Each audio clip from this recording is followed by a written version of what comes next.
నేను చెప్పాను sir please please please అంటే సరే కాసేపు కామ్గా నేను మెల్లగా పోయి ఫ్రిడ్జ్ లో పెట్టుకుంటే ఈ లోపల పక్కడికి వెళ్ళిపోయి చెప్పేసాడు. నేను అదే ఎక్స్పెక్ట్ చేశాను, ఎందుకంటే దొంగ పలిపోయారు కదా, తాగితే నోరు కాలిపోతుంది మండిపోతుంది. సో చెప్పేస్తే ఈ లోపల నిఖిలు వీళ్ళందరూ వచ్చేసి అని చెప్పేసి తీసేసి ఓపెన్ చేసి తీరా చూస్తే అది పసుపు నీళ్ళు, పసుపు కారం నీళ్ళు. సో ఈ కనీసం అంటే ఇది ఒక ప్రాంక్, ఈ దొంగతనం కూడా చెప్పాలంటే ఒక ప్రాంక్ ఇది కనీసం కంటెంట్ గా కూడా బయటకు రాలేదే అని చెప్పి నేను మొత్తం ఎదిగా బయటకు వచ్చిన తర్వాత. ఇకపోతే కొన్ని వందల జోకులు ఆన్ ద స్పాట్ తప్ప పడేవి. ఇవన్నీ ఏమైపోయాయి? ఎవరన్నా నా మీద పగబట్టారా అనిపించింది నాకు.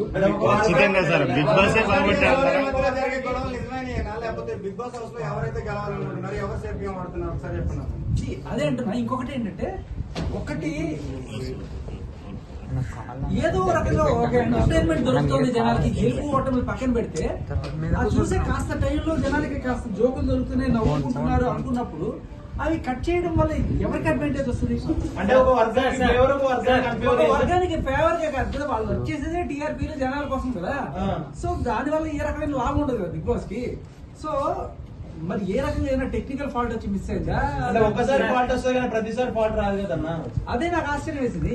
ఇంత మంచి ఇలాంటివి చాలా ఉన్నాయి, చిలిపి ఈవెంట్లు ఈ వారం జరిగినవి ఎక్కడ కనబడకపోగా లాస్ట్ అంటే చూపించకపోతే ఏమవుతుంది, జనాలు వీళ్ళు పార్టిసిపేట్ చేయలేదు అనుకుంటారు కదా, ఓటింగ్ శాతం కూడా తగ్గడానికి అదే కారణం. ఇప్పుడు లేకపోతే ఇప్పుడు అతను ఏదో చక్కగా మసిమూసి మారేడుకాయ చేసి వాళ్ళ చేత కారం చూసి తాగించడం అంటే నాకు మంచిగా అనిపించింది. ఇది ఇలాంటివి రాకపోవడానికి ఏంటి కారణం అని నాకు ఇప్పటికీ అర్థం కావట్లేదు.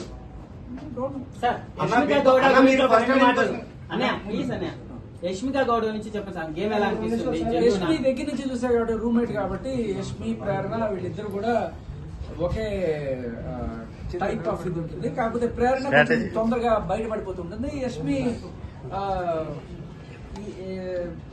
ఏదో రకంగా చిన్న చిన్న వాటికి కూడా గొడవ చేయడము, లేకపోతే తొండి ఆడినా సరే ఏదో రకంగా మనం గెలవాలి అనేది ఉంటుంది. అండ్ కొంచెం హార్ష్ గా మాట్లాడుతూ ఉంటుంది. తప్పు మందం తెలిసినా కూడా గట్టిగా ఇది చేయడం, ఇదే గేమ్ స్ట్రాటజీ. అంటే తప్పుని ఇది నువ్వేమో అవతల వాడిని అరుస్తావు, మనం ఏదో రకంగా గెలవాలి. నాకు అర్థం కాకపోయేది.